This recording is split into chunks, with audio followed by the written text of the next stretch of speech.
오늘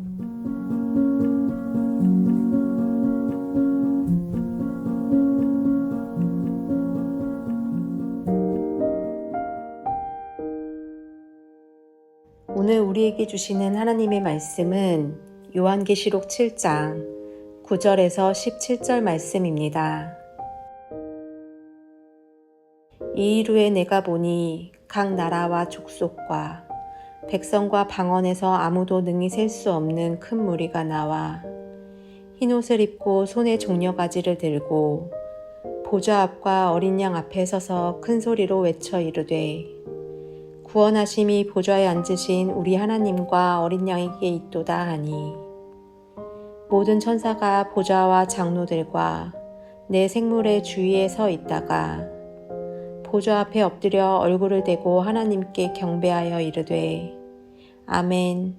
찬송과 영광과 지혜와 감사와 존귀와 권능과 힘이 우리 하나님께 세세토록 있을지어다. 아멘 하더라. 장로 중 하나가 응답하여 나에게 이르되 이 흰옷 입은 자들이 누구며 또 어디서 왔느냐? 내가 말하기를 내 주여 당신이 아시나이다 하니 그가 나에게 이르되 이는 큰 환난에서 나오는 자들인데 어린 양의 피에 그 옷을 씻어 희게 하였느니라. 그러므로 그들이 하나님의 보좌 앞에 있고 또 그의 성전에서 밤낮 하나님을 섬기매 보좌에 앉으신 이가 그들 위에 장막을 치시리니 그들이 다시는 줄이지도 아니하며 목마르지도 아니하고 해나 아무 뜨거운 기운에 상하지도 아니하리니 이는 보좌 가운데에 계신 어린 양이 그들의 목자가 되사 생명수샘으로 인도하시고 하나님께서 그들의 눈에서 모든 눈물을 씻어주실 것임이라.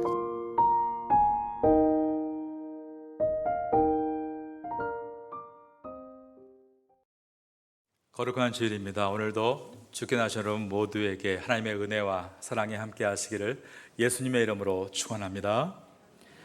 오늘 본문이 요한계시록 7장을 이해할 때 7장 전체가 히브리 문학의 시 형태로 되어 있다는 것을 먼저 생각해야 합니다. 이 7장은 시의 형태로서 두 문단을 서로 비교하는 대조법을 이루고 있습니다. 7장 1절을 눈으로 보시면 일 후에 내가 내 천사가 땅 내 모퉁이에 선 것을 보니라고 되어 있습니다. 그리고 오늘 본문의 첫 절인 7장 9절을 보시면 일 후에 내가 보니 각 나라와 족속과 백성과 방언에서 아무도 능히 셀 수 없는 큰 무리가 흰옷을 입고 있었다라고 되어 있습니다.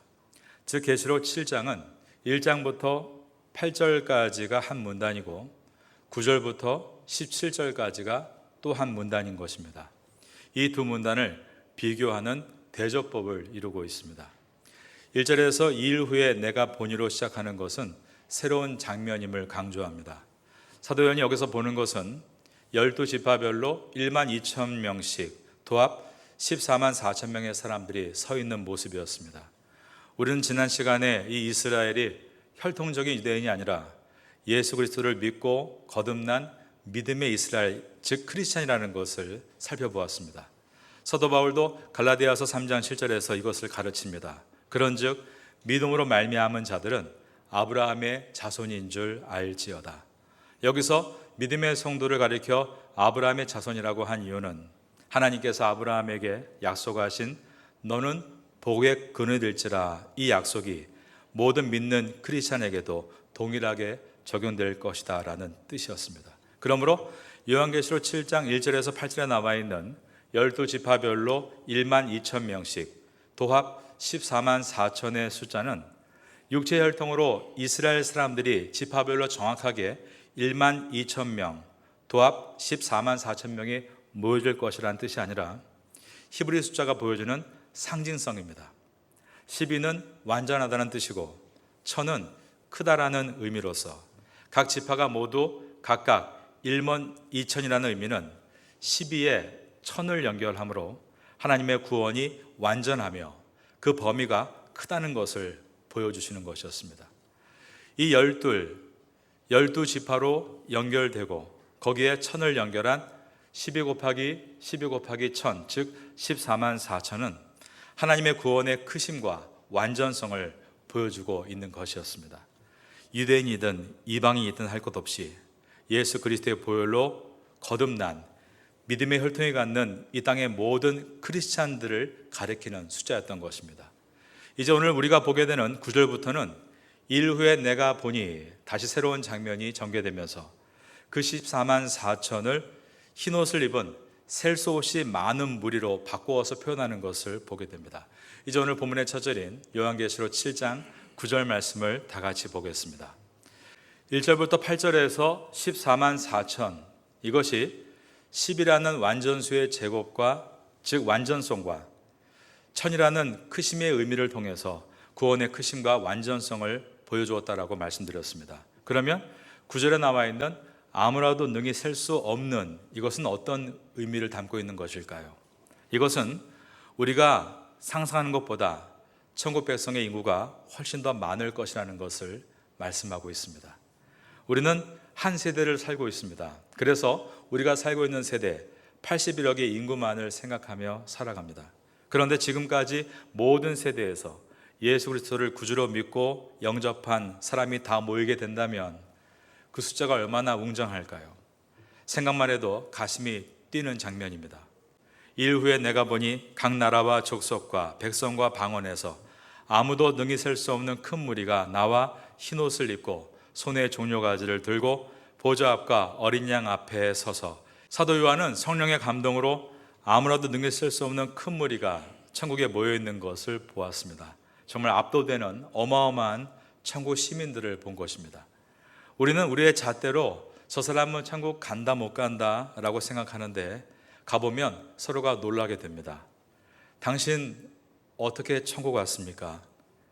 제가 본 당신의 마지막 모습은 그때 교회를 안 다니는 것이었는데 당신이 천국에 올지는 몰랐습니다. 그랬더니 그쪽에서도 나도 미안합니다. 나도 당신이 신앙생활 하는 모습을 보면서 똑같은 생각을 했는데 당신이 이곳에 와 있다니 놀랍군요. 서로 놀라는 것입니다. 우리는 주님께서 품고 계신 사랑이 우리가 생각하는 것보다 훨씬 크다는 것을 생각해야 합니다. 우리는 사람을 쉽게 포기하지만 주님은 우리를 결코 쉽게 포기하지 않는 분이심을 우리는 기억해야 하는 것입니다. 우리나라를 충격으로 몰아넣었던 마카파라는 범죄 조직이 있었습니다. 힘없는 부녀자들을 감금 납치하고, 제가 차마 이 자리에서 입에 담기 어려울 만큼 악행을 저질렀던 시대의 살인마들이 1996년에 검거가 됐습니다. 그런데 그 당시에 청성교도소에서 교도관으로 봉직하며 사형수들에게 전도하신 박효진 장로님의 간증을 들어보면 그런 악인들도 마지막에는 예수 그리스도의 복음을 들을 때 회개하고 죄를 용서함 받고 사형장으로 갔다고 합니다. 그리고 지난날의 잘못된 삶에 대해서 조금이라도 사죄하고자 자신의 안구를 기증하고 떠났다고 합니다.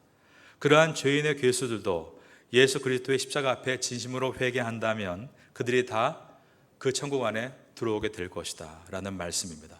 예수님은 십자가에서 돌아가실 때 예수님의 죄목은 자칭 유대인의 왕이었습니다. 즉 정치범으로 십자가에 달리신 것입니다. 그러나 그날 골고다 언덕에는 두 개의 십자가가 더 세워져 있었는데 그 위에 달린 두 사람의 죄목은 강도였습니다. 도둑질과 강도질은 다릅니다. 도둑질은 물건을 빼앗는 것이지만 강도질은 물건을 빼앗으며 그 사람에게 유해를 가하는 행위입니다. 두 사람은 살인범으로 십자가에 달린 것이었습니다. 즉 그 당시에 마카파 두 사람이 예수님과 함께 십자가에 달린 것이었습니다. 그런데 그들 가운데 한 사람은 십자가 위에서 전하시는 예수님의 복음을 듣고 숨이 끊어지는 마지막 순간에 자신의 죄를 회개하고 예수 그리스도를 영접했을 때 주님께서 말씀하셨습니다. 오늘 너와 내가 함께 낙원에 이르게 될 것이다. 그는 죄사함을 받아 예수님과 함께 천국에 입성할 수 있게 되었던 것입니다. 예수님은 십자가에서 마지막 운명을 하시는 가운데 이 사건을 보여주심으로 인간은 깨끗해서 천국에 들어가는 것이 아니라 그 인생에 너무나 더러웠고 볼품이 없었다 할지라도 그가 회개하고 죄를 용서함 받으면 천국에 들어갈 수 있다는 것을 보여주셨습니다. 십자가에서 흘리신 예수님의 보혈의 능력이 그토록 크고 위대하다는 것을 가르쳐 주신 것입니다. 9절을 다시 보겠습니다. 일 후에 내가 보니 각 나라와 족속과 백성과 방언에서 아무라도 능히 셀 수 없는 큰 무리라고 되어 있습니다. 각 나라와 족속과 백성과 방언에서 다 왔다라는 것은 그 안에는 이러한 인종 간에 종교 간에 갈등이 없다라는 뜻입니다. 인간은 이 땅에 존재하는 한 끊임없이 풀 수 없는 갈등이 있습니다. 인도와 파키스탄과 같이 같은 민족이지만 종교로 갈라진 갈등, 우리와 북한과 같이 같은 민족이지만 사상으로 갈라진 갈등, 인종 간의 갈등, 나라 간의 전쟁, 문화의 충돌은 천국에 들어가면 다 사라지게 될 것이다 라고 말씀합니다. 사도 요한이 여기에서 특별한 점 하나를 기록하는데 그것은 그들 모두가 흰옷을 입고 있었다는 데 있습니다. 요한계시록에는 어린 양의 보혈로 흰옷을 입은 사람들에 대한 이야기가 참으로 많이 등장합니다. 요한계시록 3장 4절과 5절에 있고 3장 18절에도 있으며 4장 4절에도 기록이 되어 있고 오늘 본문인 7장 9절에도 흰옷이 등장하고 있습니다. 우리가 말을 할 때 교회를 다니기 때문에 천국에 들어갈 수 있다는 말은 정확한 표현은 아닙니다. 정확한 표현은 어린 양의 피로 거듭난 사람이기 때문에 천국에 들어갈 수 있다입니다. 교회를 다녀본 사람이 천국에 가서 있게 되는 것이 아니라 교회를 통해 예수님의 십자가의 은혜를 깨닫고 진심으로 회개함으로 거듭난 사람이 천국에 가서 서게 될 것입니다. 일 후에 내가 보니 각 나라와 족속과 백성과 방언에서 아무도 능히 셀 수 없는 큰 무리가 나와 흰옷을 입고 그 다음 보니까 손에 종려가지를 들고 보좌 앞과 어린 양 앞에 서 있다라고 되어 있습니다. 흰옷을 입은 사람들이 종려가지를 들고 있습니다. 이 종려가지는 승리를 상징합니다. 또 한 가지는 축제를 상징합니다. 우리 이 두 가지를 경험한 민족이 되었습니다. 바로 지난 22년 전에 2002년에 우리나라가 월드컵 4강에 진출했을 때입니다. 그날 전부 다 앉아있지를 못하고 일어났습니다. 집에 있지 못하고 밖으로 나갔습니다. 그리고 축제와 승리와 기쁨을 외쳤습니다. 그날 화내는 사람이 없었습니다. 우리가 해냈다는 그 기쁨에 눈물겨워서 누구를 만나든지 서로 끌어안아 주었습니다. 천국 백성들이 사이에서 일어날 아주 작은 그러한 부분을 우리는 월드컵이라는 경험을 통해서 조금 맛보하지 않았나 생각이 듭니다. 월드컵 4강에 진출해서 거리로 뛰어나온 사람 중에 인상 쓰는 사람이 한 사람도 없었습니다. 천국 백성 중에도 인상 쓰는 사람은 한 사람도 없을 것입니다. 요즘 여러분 얼굴이 너무 어두운 분들 계십니까? 천국 시민으로서 다시 품위를 지키지 못한 것을 좀 돌아보시면 좋겠습니다. 여러분은 우리 주님께서 이미 승리하신 것을 믿으십니까? 아멘이 적군요. 다시 묻겠습니다. 여러분은 주님이 이미 승리하신 것을 믿으십니까? 앞으로 보게 될 요한계시록 19장 11절 이하에 보면 예수님께서 백마를 타시고 이 땅에 다시 오십니다. 그리고 온 세상을 심판하시는 것입니다. 백마를 이해하기 위해서는 그 당시에 초대교회 당시 로마의 문화를 이해해야 합니다. 전쟁을 끝낸 왕이 로마로 돌아올 때 그가 어떤 말을 타고 오는가에 따라 전쟁의 결과를 알 수 있었습니다. 왕이 흰 말을 타고 입성하면 전쟁에서 승리한 것입니다. 그러나 왕이 검은 말을 타고 입성하면 전쟁에서 패했다는 신호였습니다. 예수님께서 백마를 타고 열고 심판하시기 위해 이 땅에 오신다는 것은 이미 예수님이 다 이기시고 오신다라는 뜻인 것입니다. 예수님께서 말씀하셨습니다. 요한복음 16장 33절에서 이것을 너에게 이름은 너희로 내 안에서 평안을 누리게 하려 함이라. 세상에서는 너희가 환난을 당하나 담대하라. 그 다음 저를 따라하겠습니다. 내가 세상을 이기었노라. 그러게 여러분 신앙생활을 하면서 너무 어둡게 하지 마시기 바랍니다. 이미 승리하신 주님께서 여러분과 함께 하시기 때문입니다. 여러분이 환난을 당한다 할지라도 담대하시기 바랍니다. 왜냐하면 예수님께서 이미 세상을 이기셨기 때문인 것입니다. 요한계시록 7장 10절 말씀입니다. 10절을 그러한 믿음을 가지고 크게 한번 읽어보겠습니다. 시작.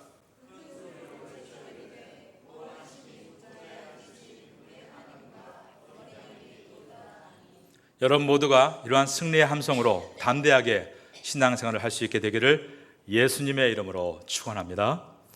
이어서 계시록 7장 11절입니다. 모든 천사가 보좌와 장로들과 내 생물의 주위에 서 있다가 보좌 앞에 엎드려 얼굴을 대고 하나님께 경배하여 그들 모두가 왜 이렇게 일제히 경배하며 찬양합니까? 진짜 승리를 맛보았기 때문입니다. 2002 월드컵의 8강에서 골이 들어간 것을 본 것과 똑같습니다. 승리를 맛보았을 때 자동적으로 벌떡 일어나게 되고 두 손이 올라가는 것처럼, 우리가 4강에 가다니 하면 서로 껴안고 눈물이 벌컥 쏟아지는 것처럼 예수님께서 마귀를 멸하시고 수많은 영혼들을 구원하시는 승리를 직접 그들은 봤기 때문에 그들은 모두 일어나서 환희에 차서 기쁨의 찬양을 드리고 엎드려 경배하고 있는 것입니다. 13절입니다. 장로 중 하나가 응답하여 나에게 이르되 이 흰 옷 입은 자들이 누구며 또 어디서 왔느냐. 24장로 중에 하나가 몰라서 묻는 것이 아닙니다. 이 흰 옷 입은 자들이 어디서 왔느냐라는 질문은 그가 알고 있음에도 사도 요한에게 확실하게 뭔가를 강조하기 위해 물은 것입니다. 이들은 큰 환난에서 나오는 자들이라고 했습니다. 14절입니다. 내가 말하기를 내 주여 당신이 아시나이다 하니 그가 나에게 이르되 이는 큰 환난에서 나오는 자들인데 어린 양의 피에 그 옷을 씻어 희게 하였느니라. 큰 환난에서 나오는 자들이란 말은 주님이 다시 오시기까지 세상에서 주님 때문에 환난과 핍박을 받았으나 이겨내고 승리한 사람들 뜻합니다. 주님 때문에 목숨을 잃은 순교자들이 있었습니다. 그리고 순교하지 않았지만 순교의 정신으로 핍박을 당하며 직장을 다니고 또 예수 그리스도를 믿는 것 때문에 억울한 일을 당해도 믿음을 타협하지 않는 사람들이 있었던 것입니다. 이들 모두가 어린 양의 피로 자기의 옷을 씻어 희게 했다라고 되어 있습니다. 우리가 오늘 거룩한 주일 아침에 우리를 구원하신 예수님의 보혈에 대해서 다시 한번 깊게 생각을 해야 합니다. 이 앞에 있는 십자가는 예수님께서 우리의 모든 죄값을 다 사해 주시기 위해 그분의 피값으로 치르신 장소입니다. 그 피값을 우리가 믿고 공로를 얻음으로 구원을 얻은 것입니다. 여러분은 믿음의 눈으로 보면 지금 모두가 예수님의 이름으로 예배를 시작했고 이제 마지막 축도에 예수 이름으로 마치기 때문에 이 순간만큼은 모두가 흰옷을 입고 예배를 드리고 있는 것입니다. 예수님의 보혈로 죄를 씻는다는 것은 그러한 능력의 예배인 것입니다. 우리의 죄가 주홍 같을지라도 진홍같이 붉을지라도 십자가의 능력으로 흰눈같이 양털같이 되도록 우리를 씻어주겠다라고 약속하셨기 때문입니다. 예배 드리는 내내 여러분들은 그 십자가의 능력을 붙들고 예배를 성공할 수 있게 되기를 바라겠습니다. 그 모든 주님의 백성들이 밤낮 하나님을 섬기고 있다라고 기록되어 있습니다. 어떤 분은 이것을 읽으면서 과연 이것이 축복인가 이러한 의문을 가질 수 있습니다. 그런데 이것은 축복입니다. 왜냐하면 여기서 섬긴다는 말은 단순히 일한다는 뜻이 아니라 주님을 보필하면서 주님과 교제한다는 뜻이고 주님의 영광에 참여한다는 뜻이 들어있기 때문입니다. 이것은 너무나 신나는 일이고 생동감이 있는 일이며 활력소가 되는 일입니다. 우리가 정말 신나고 생동감이 있고 활력소가 되는 일은 예배 가운데 주님의 임재 속에 있을 때입니다. 여러분이 이 사실을 인식하고 그러한 예배자로 이 땅에서 사역하면 사역은 노동이 아니라 기쁨이 될 수 있습니다. 이것이 얼마나 큰 영광인가를 깨닫게 되면 우리 교회학교 학생들이 교회에 와서 작은 일에도 봉사하는 것을 기쁨으로 여기고 그 자부심을 가지고 학교에 가서 학교를 변화시키기 위해 섬겨 나가게 될 것입니다. 우리 교회 어른들, 장년들이 주님 앞에 예배드리는 것, 봉사하는 것이 얼마나 큰 일인가를 알게 된다면 교회에서 은혜를 받고 세상에 나아가서도 그 감사한 마음을 빛으로 소금으로 발산하게 될 것입니다. 다윗은 시편에서 이러한 놀라운 고백을 합니다. 시편 84편 10절에 보면 주의 궁정에서의 한 날이 다른 곳에서의 첫날보다 나은즉 악인이 장막에 사는 것보다 내 하나님의 성전 문지기로 있는 것이 좋사오니라고 했습니다. 다윗은 궁정에서 왕으로 1000년을 사는 것보다 주님의 전에서 주님의 문지기로 하루 있는 것을 더 갈망했다고 한 것입니다. 그에게 궁정은 일하는 곳이고 성전은 예배 드리는 곳이었습니다. 그가 사회에서 모든 일에서 성공적으로 일을 처리해 나갈 수 있던 일체의 비결은 그가 하나님의 교회의 문지기가 되고 싶을 만큼 그는 교회를 사랑하고 봉사하는 것을 기쁘게 여겼기 때문입니다. 우리가 이것을 정확하게 마음에 품고 있어야 됩니다. 교회란 단순한 건물과 공동체가 아니라 하나님께서 우리에게 허락해 주신 천국을 맛보게 되는 곳, 천국을 예행 연습하는 곳, 생동감과 활력의 실제를 경험하는 곳입니다. 여기서 은혜를 받고 세상에 나아가 그 은혜를 나누게 되는 것입니다. 실제로 성도가 갖는 가장 큰 고통은 사업이 아닙니다. 가정이 아닙니다. 교회가 어려울 때 가장 큰 고통을 얻게 됩니다. 사업이 나쁘면요, 오히려 더 근신하게 되고 오히려 그 위기를 위대한 기회로 만들어서 일어날 수 있습니다. 가정이 어려울 때도 마찬가지입니다. 가정에 어려움이 있으면 오히려 더 기도의 자리로 나오게 되고 마침내 우리 가정을 믿음으로 하나 되게 할 수 있습니다. 성도 가장 갖는 큰 고통은 교회가 어려울 때입니다. 교회가 분열되거나 싸우거나 진리가 왜곡되는 세속의 바람이 거칠게 몰아 불어올 때 성도는 괴로운 것입니다. 믿음의 집이 흔들리기 때문입니다. 저는 이것을 아주 분명하게 경험했던 사람입니다. 저의 청소년 시절 그리고 청년 시절 제가 다니던 교회는 너무나 좋은 교회였습니다. 교회 안에 들어오면 활력이 넘쳤습니다. 교회 장로님들, 권사님들, 그분들 눈에서는 제 어린 마음에 마치 눈에서 레이저가 나가듯이 얼마나 총명하고 살아있는 눈빛을 보여주셨는지 지금도 잊을 수가 없습니다.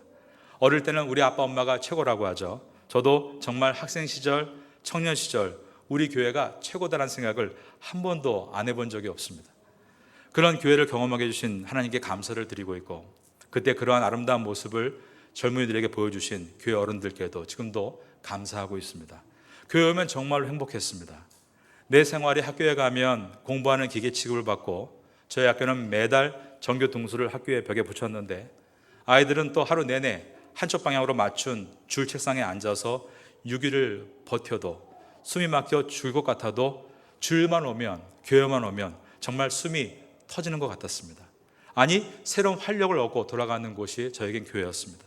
그때 주일 오후에 본당에서 청년 대학생 선배들이 찬양 예배를 드렸는데 학생들이 좋아하는 찬양곡들을 학생들이 선망하는 기타와 또 키보드와 드럼 그 위에 베이스 저음을 입히면 괜히 눈물이 월컥 쏟아졌습니다. 아마도 이제 교회를 떠나서 내일부터 있게 될 치열한 전쟁터인 학교를 가야 된다 생각하니까 신세가 서러웠는지 감정을 흘리는 눈물도 분명 있었을 거라 생각합니다. 그러나 10분, 20분 더 예배 안으로 들어가면서 이런 좋은 교회에서 좋은 목사님과 좋은 교회 성도님들과 어른들과 친구들과 함께 신앙생활 하는 것에 대해서 감사하며 눈물을 흘렸고 좀 더 예배 가운데 깊이 들어가게 돼서 말씀을 듣고 나면 내가 하나님 앞에 그렇게 불쌍한 존재가 아니라 구원받은 존재이고 내가 세상에 나아가 빛을 선전하라는 주님의 사명이 있구나. 베드로전서 2장 9절 말씀과 같이 너희는 택한 족속이요 왕같은 제사장이요 거룩한 나라요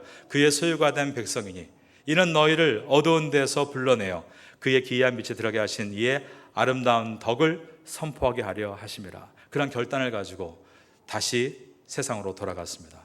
여러분, 이 세상의 모든 교회를 로컬 처치, 지역 교회라고 부릅니다. 태국말로는 크리스작 덩틴이라고 합니다. 지역 교회는 모두가 예수님을 머리로 하는 하나님의 교회입니다. 그러나 그 모든 교회들이 다 행복한 것은 아닙니다. 모든 교회들이 영원한 것도 아닙니다. 예수님을 머리로 하는 우주적인 교회, 초대교회 때부터 모든 세대의 모든 교회는 영적으로는 다 하나이고 영원하지만 지역교회, 즉 개교회들은 문제를 해결하지 못하고 없어지기도 하고 갈라지기도 하며 다투기도 합니다. 고통을 주기도 합니다. 저는 우리의 파테아 선교교회가 하나님 보시기에 예배가 살아있는 교회가 되기를 위해 늘 기도하고 있고 또 이곳에서 은혜를 받은 성도님들이 세상에 나아가 세상을 향해서 꿈과 희망을 주는 교회가 되기를 늘 기도하고 있습니다. 우리는 교회를 사랑하고 이 교회를 지키기 위해 힘써 나가야 합니다.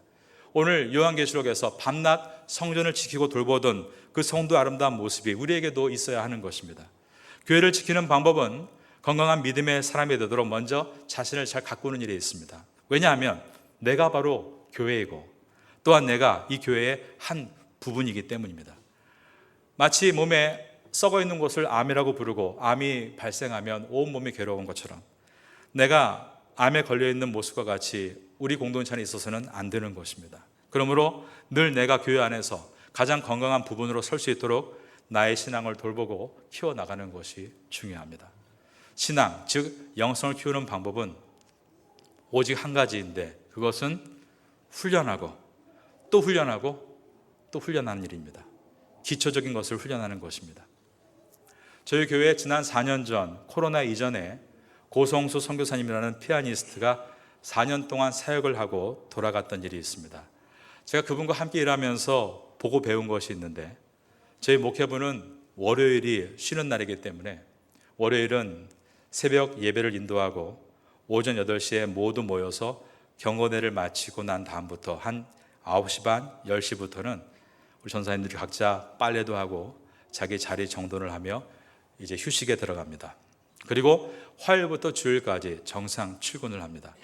고 선교사님은 언제나 화요일 날 오후에 이 그랜드 피아노 앞에 앉으셨습니다.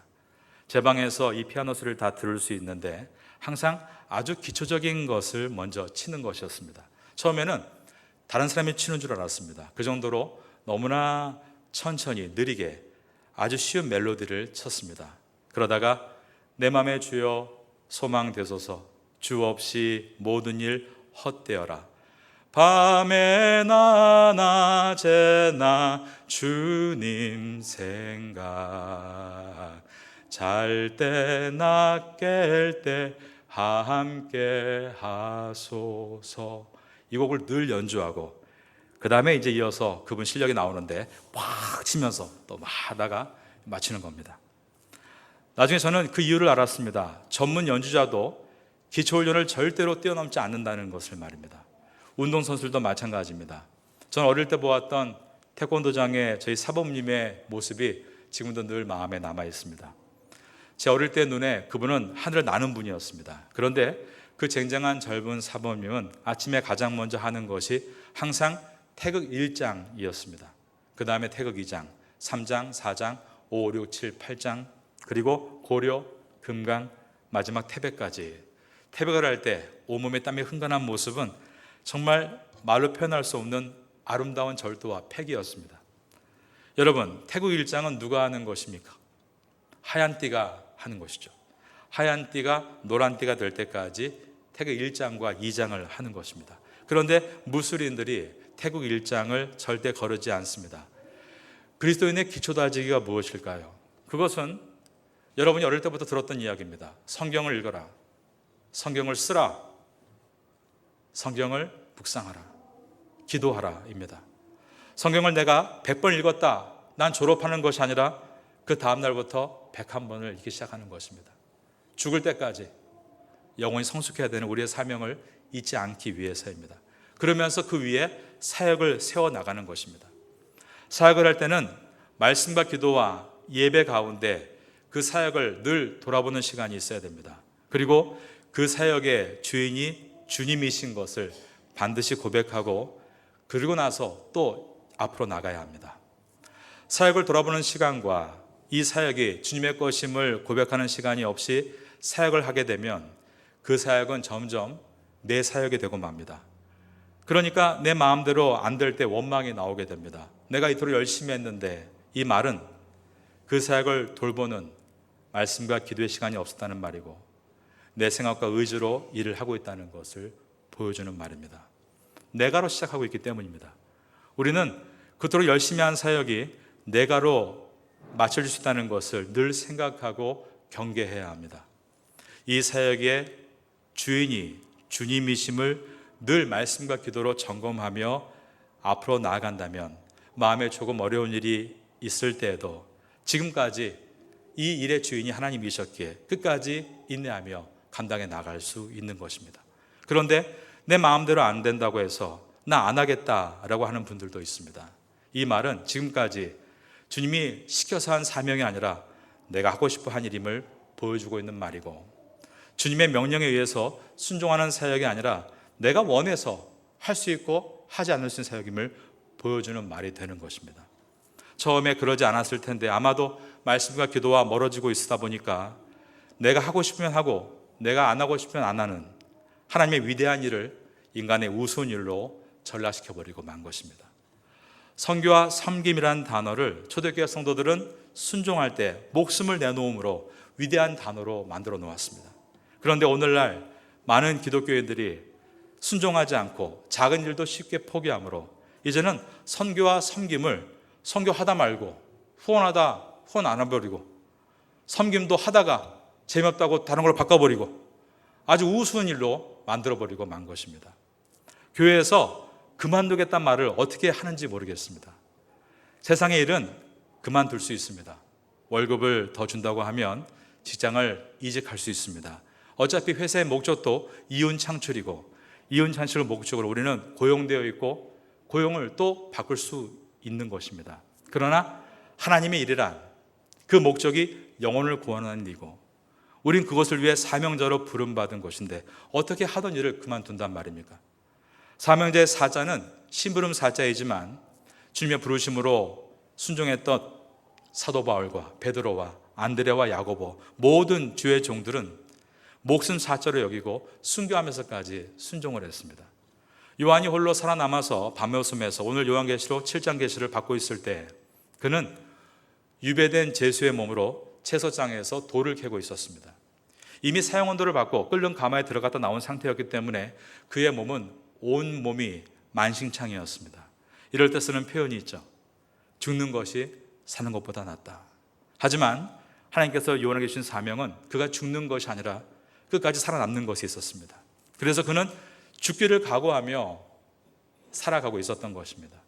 하지만 현대인들은 사회 일보다 주님의 일을 더 가볍게 여기는 것 같습니다. 사회에서는요, 별의별 욕을 다 먹어도 직장에서 잘릴까 봐 전전긍긍하는데 교회 안에서는 단 한마디 싫은 소리를 해서 그것 가지고 내가 못하겠다 내려놓고 마는 것입니다. 우리는 이것을 깊이 생각해야 됩니다. 그래야만 생각하는 신앙이 될 수 있기 때문입니다. 아직 신앙이 어린 사람은 괜찮습니다. 오히려 넘어질 때 격려해 주어야 합니다. 왜냐하면 어린아이가 2000번의 엉덩방아를 찧은 후에야 걸을 수 있다는 통계가 있습니다. 아이가 걸을 의욕이 없이 주저앉아 있는 것보다 어떻게 해서 걸으려고 하는 것은 부모에게 기쁨입니다. 그럴 때는 오히려 잘한다 칭찬해 주고 더 걸을 수 있도록 도와줘야 합니다. 아직 신앙이 어린 성도들은 많이 넘어지면서 배우는 것입니다. 그럴 때 우린 그들을 격려해 주고 잘 코치해 주고 기도해 주어야 합니다. 하지만 오늘 현대교회의 문제는 교회에서 직분을 받은 사람 가운데 신앙이 어린 분들이 많다는 데 있습니다. 목사가 신앙이 어립니다. 그래서 참아야 할 때 참지 못하고 교회를 어렵게 만드는 것입니다. 중직이 신앙이 어립니다. 그래서 남들을 업고 뛰어가야 되는데 남들을 업기는커녕 자기 스스로도 추스리지 못해서 항상 돌불에 걸려 넘어져 있는 것입니다. 이 시대는 정말 잘 준비된 하나님의 사람들이 필요한 시대입니다. 15절의 말씀입니다. 그들이 밤낮 하나님을 섬기매라고 되어 있습니다. 오늘날은 몸을 사리는 크리스찬들이 아니라 열정적인 크리스찬들이 필요합니다. 여러분들은 열정을 가지고 있는 크리스찬입니까? 아니면 몸을 사리며 살아가는 크리스찬입니까? 파테아 땅에는 열정 있는 크리스찬들이 필요합니다. 우리 교회에 그런 분들이 있는 것이 전 너무 감사합니다. 다른 한인교회도 분명 그런 분들이 있으실 거라고 생각됩니다. 그런 열정 어린 분들이 더 많이 일어나야 하는 것입니다.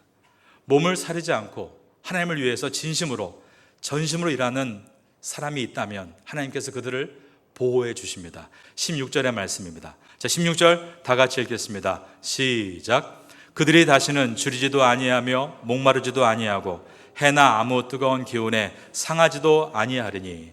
오늘 본문의 마지막 절인 7장 17절입니다. 이는 보좌 가운데 계신 어린 양이 그들의 목자가 되사 생명수 샘으로 인도하시고 하나님께서 그들의 눈에서 모든 눈물을 씻어주실 것임이라. 주님께서 우리의 모든 눈물을 닦아주신다라고 하셨습니다. 이 눈물은 우리가 감정적으로 폭발해서 흘리는 눈물이 아닙니다. 참지 않고 싸우다가 흘리는 눈물도 아닙니다. 내가 샀던 집값이 떨어지고 주식이 떨어져서 흘리는 눈물이 아닙니다. 내 자식이 대학에서 떨어졌다고, 내 남편이 진거심사에 떨어졌다고 흘리는 눈물도 아닙니다. 우리가 예수님을 전하기 위해 힘쓰다가 핍박을 받고 흘리는 눈물인 것입니다. 예수님의 사랑을 전하려고 하다가 가족에게 핍박당하고 이웃에게 멸시를 당할 때 흘리는 눈물입니다. 이 눈물은 선교를 하다가 전도를 하다가 고통을 당할 때 흘리는 눈물인 것입니다. 그 핍박을 견뎌내며 흘린 눈물, 잃어버린 영혼을 놓고 흘린 눈물, 그 눈물을 주님은 천국에 가면 다 닦아주신다라고 하셨습니다. 저는 이 17절을 여러 성경을 읽으면서 은혜를 받았던 일이 있습니다. 종합해 보니까 17절의 뜻은 모든 눈물 방울방울을 다 닦아주신다라는 뜻으로서 나의 모든 사연과 상황과 그리고 그 모든 상처를 남들은 오해했고 알아주지 못했고 또 억울하게 받은 그 모든 상처에 대해서 하나도 남김없이 방울방울 다 씻어주시겠다라는 약속이었습니다.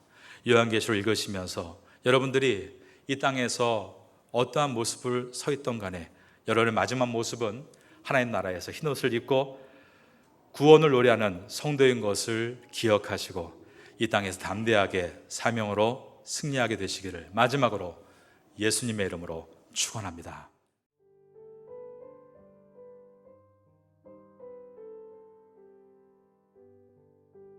지금은 함께 기도하는 시간입니다.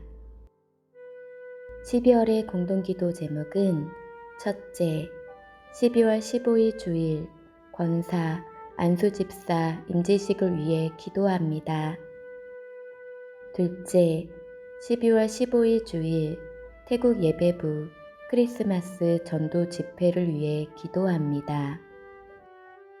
셋째, 12월 28일 토요일 한동대학교 반증자이 고아원 선교를 위해 기도합니다.